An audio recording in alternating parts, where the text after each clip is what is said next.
BR Naidu గారు మీలో కించిత్తన్నా దైవభక్తి ఉంటే, కించిత్తన్నా నైతిక విలువలు ఉంటే ఈ సంఘటన జరిగిన తర్వాత మౌనంగా మీ పదవికి రాజీనామా చేసి ఉండాల.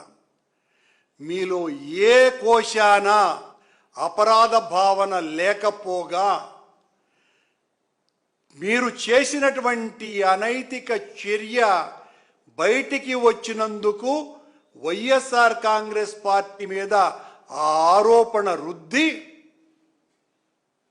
ఇది తప్పుది అని మీ వందిమాగతుల ప్రసార మాధ్యమాలతో ప్రచారం చేసుకోవాలన్నటువంటి దుగ్ధ మీలో కనపడుతున్నది. సరిగ్గా 18 సంవత్సరాల క్రితం ఈ రాష్ట్ర గవర్నర్ ఎన్డి తివారీ గారు తన ఎద మీద ఒక మహిళ ఉన్నటువంటి ఒక ఫోటో బయటికి వస్తే, ఆనాడు ఏ టెక్నాలజీలు దీని మీద విచారణలు కూడా లేనటువంటి రోజులలో వెంటనే ఆయన తన పదవికి రాజీనామా చేసి ఉత్తరాఖండ్కు పారిపోయినాడు.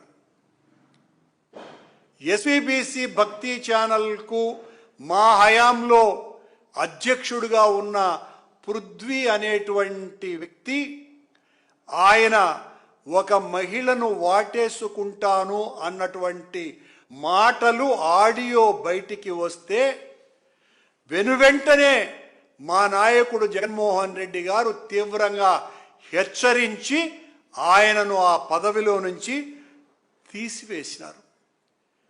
చంద్రబాబు నాయుడు గారిని మీరు నిజంగా భక్తిపరులే అయితే, మీలో భక్తి అణువణువున ఉంది అని ప్రకటించుకుంటున్నటువంటి మీ మాటలు నిజమైతే, మీరు నియమించిన ఈ బిఆర్ నాయుడు అనేటువంటి కామనాయుడుగా సోషల్ మీడియా ప్రచారం చేస్తున్నటువంటి ఈ నాయుడు గారిని వెంటనే బర్తరఫ్ చెయ్యాల. మీరు ఆ బిఆర్ నాయుడైనా కూడా రాజీనామా చేసి వెళ్ళాలి.